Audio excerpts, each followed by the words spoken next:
They called it Cannibalism, the year of flesh, not in jest, not in horror, but with a solemnity usually reserved for plagues or fallen empires. In the winter of 1623, a decree was etched into the waxen seals of House rulers of a remote fortress city nestled in the frostbitten ridges of northern Essex. The parchment was brief, effective from the first day of the new year. For a period of 12 months, cannibalism would no longer be considered a crime within the city's walls. There was no fanfare, no trumpets, no speeches, only the quiet rustling of a desperate court, and the distant thunder of hooves as messengers scattered the edict across every square and cellar. The nobles whispered of necessity, the clergy warned of blasphemy, and the poor merely stared at their hands, as if to count how many fingers they had left to eat. What would possess a city, even one cloaked in famine, to legalize such a horror? The truth, as always, is both more complex and more terrible than rumor. Langmont had been under siege for 3 winters, encircled by rebel provinces and cut off from trade by landslide and frost. The grain stores were dust. The river had frozen thick enough to bury ships. One night in late November, a family of 6 was found boiled in a copper bar, stripped of all meat, but for a lone infant left untouched in the crib. That was the spark. What followed was not hysteria but calculation. Lord Severin Langmont convened his council, all pale from hunger but no longer weak in spirit.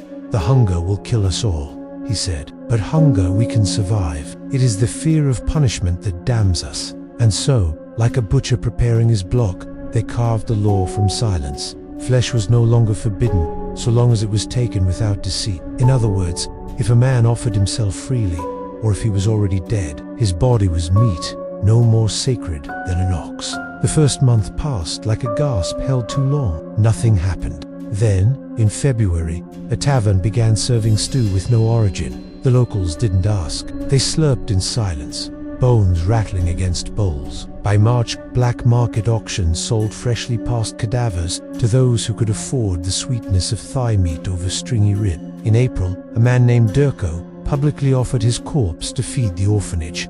After he succumbed to illness, they buried him with flowers. Then dug him up at midnight. But the most disturbing change was not the eating it, was the way people began to walk, to watch, to want. Mothers stared too long at their sick children. Butchers sharpened blades with theatrical flair. There were volunteers who signed away their bodies for coin, to be claimed upon death. Some never lived long enough to enjoy the money. There were whispers of nobles who hosted banquets with meat to tender to be beast. Even the church, once a refuge, began allowing its dead to be donated. And in the heart of this quiet madness stood Ilya Vera, a physician once famed for his mercy, now regarded with dread. He had lost his wife the previous year to fever. They said he never buried her, that he measured her limbs, catalogued her organs, preserved her marrow in glass. His clinic became infamous not for healing, but for the smell of broth and bleach. Still, he saved lives. He kept the city from turning on itself with his order, his rules, his meat. He kept journals. That's how we know what happened. In one entry from May, he wrote, "The human heart weighs less than a pound, yet I've held 3 this week, and none felt lighter than stone." No one questioned how many corpses passed through his hands. No one dared. For in the twisted logic of Langmont, Dr. Vero had become a saint, not for what he preserved but for what he prevented. He stopped riots by sating hunger. He stopped plagued by boiling rot. He kept the city together with sinew and scar tissue. But peace built on flesh is never true peace. And by summer's end, something far more sinister began to take root, not just in cellars and alleys, but in the soul of the city itself. By midsummer, Langmont no longer resembled a city. It had become something else, part abattoir, part cathedral, a sanctum to necessity disguised as law. The gutters no longer carried only rain. They shimmered with fat, thick and slow, like melted wax. Children sang new rhymes about marrow and sinew. But the most grotesque evolution of all was in the tone of things. How calmly people now discussed the texture of neighbors they had once loved. There was no rebellion, no uprising, just quiet compliance, as though hunger had rewritten their very souls. Ilya Vero, meanwhile, had grown gaunt not from lack of food, but from the weight of his own choices. He wrote by candlelight now, his ink thinner each night, his thoughts darker. In one letter, never sent, but found sewn inside a medical ledger, he confessed, "I dream of her voice, not her face. The voice says thank you, but I don't know if it means mercy ...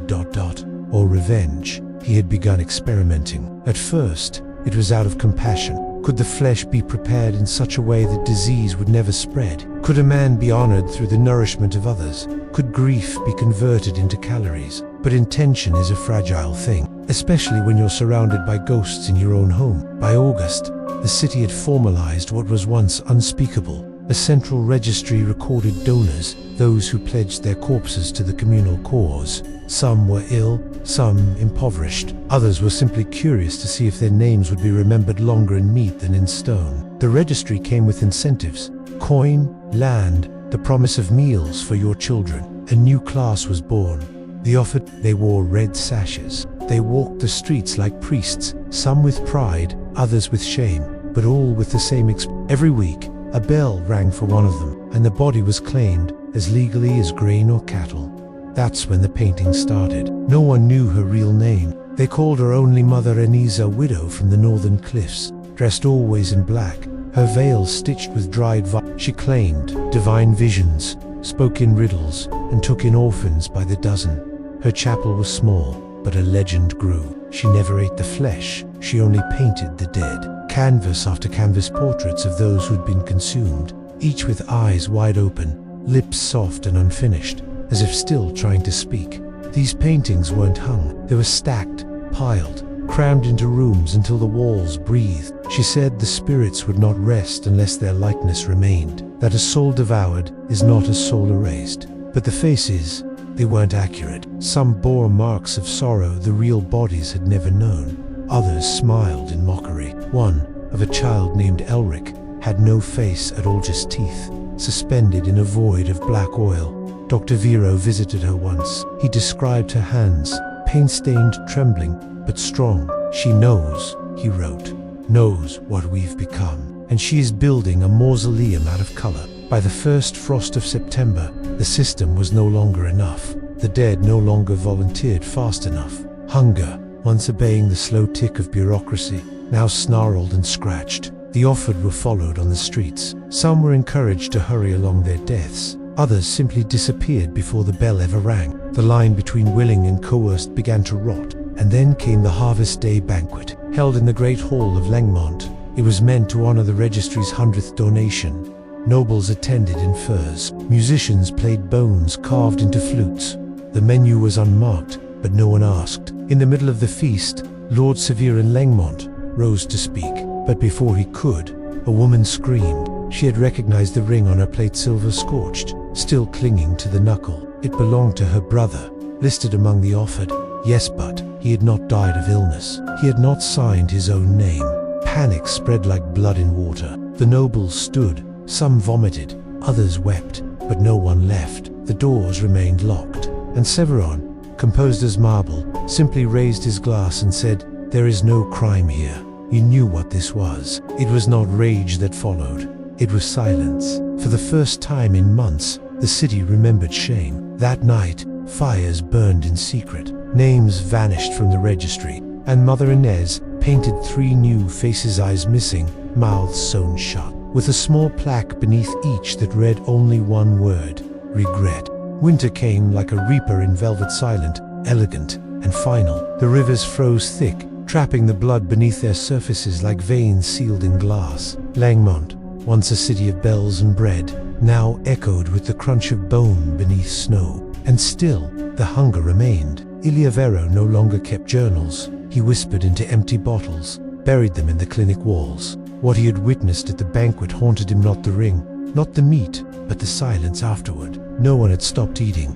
They had flinched, yes, but they'd swallowed all the same. That was when he stopped believing in mercy. He had changed his methods. No more registry, no more careful harvest. He began dissecting in secret, choosing bodies before they died, terminal patients, forgotten elders, anyone whose death wouldn't cause a ripple. And he told himself it was for the good of the city.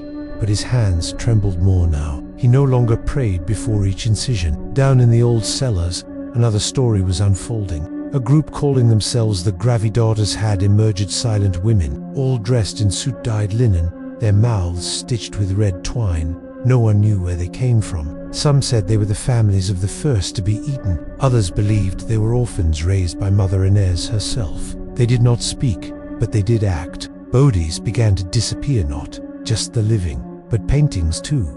Entire stacks from the chapel burned in the night, faces lost to flame, names stripped from the ledgers. The gravidaughters left no notes, only symbols. A circle cleaved by a blade, the mark of unmaking. The city panicked not at the loss, but at the reminder they had begun to forget. You see, to rationalize. The gravidaughters forced memory back into the streets like blood returning to dead limbs. Then came the night of the hanging choir. 7 noblemen were found suspended above the plaza, their bodies dressed in ceremonial red, but with organs missing carefully removed, delicately arranged below them in silver bowls, and in place of tongues, feathers. The message was clear: no more consumption, no more consent. But Severin Langmont did not yield. He stood upon the balcony, cloaked in black ermine, and proclaimed, "To starve is to abandon civilization, and we are not savages, we are survivors." The next day, the public ovens reopened. Dr. Varro was called upon to offer testimony. His words,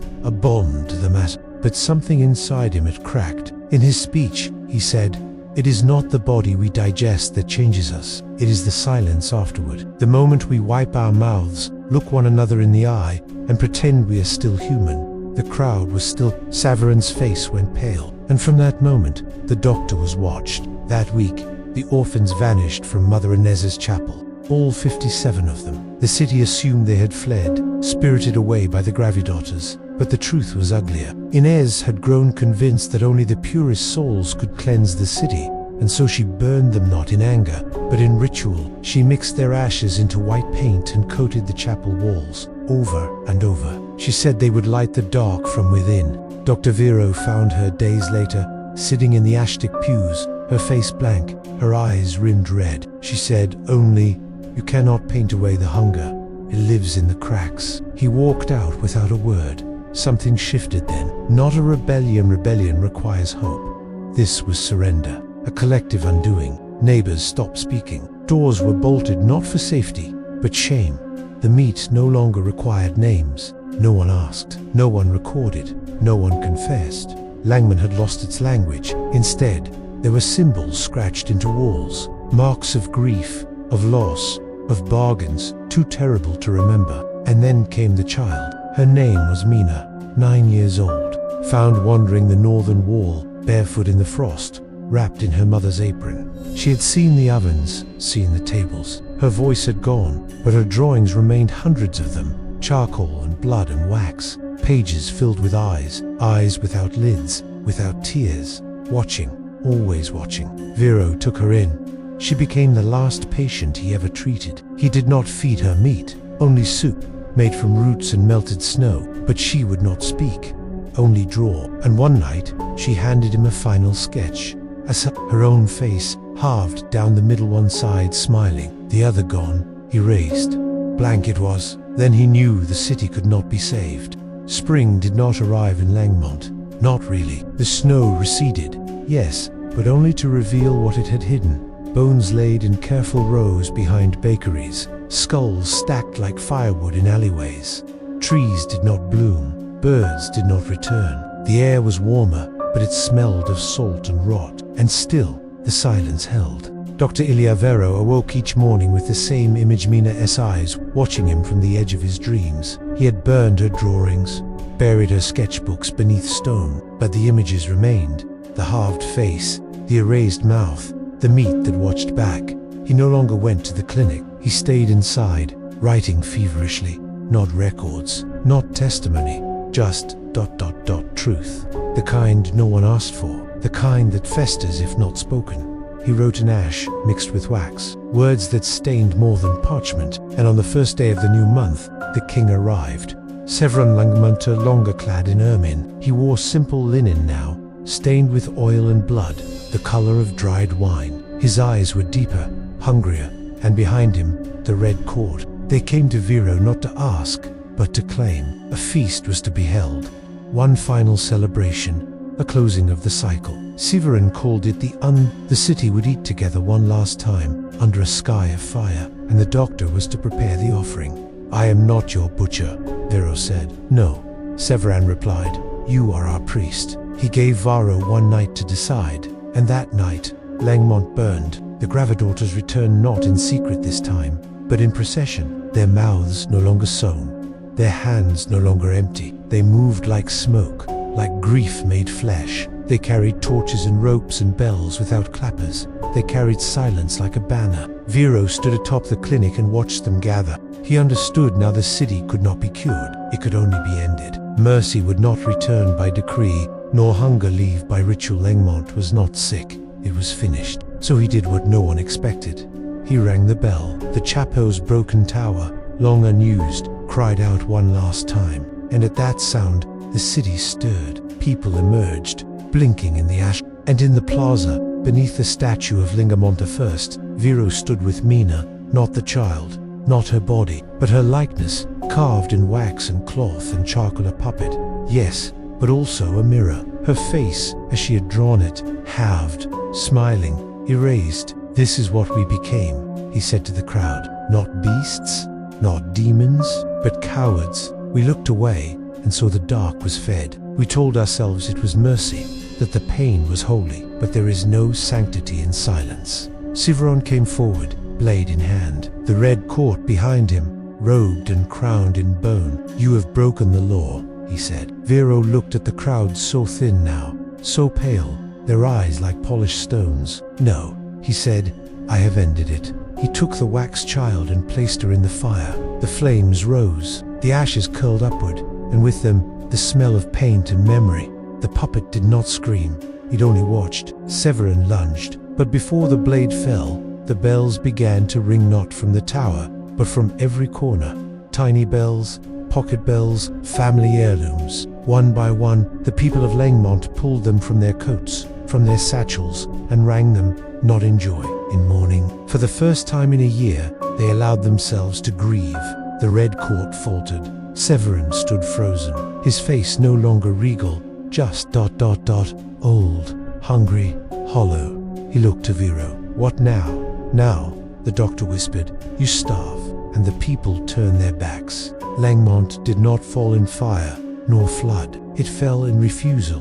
The ovens were left cold, the knives unshook. The hunger remained about, the silence did not. They built no monuments, they wrote no songs, but in the forests beyond, people speak of a village that does not speak its name, where no meat is eaten, where bells hang from trees, and eyes are painted on every door. They say an old man lives there, a doctor, and some nights, the wind carries a voice soft, ragged, echoing with the weight of 1,000 empty plates. Never again.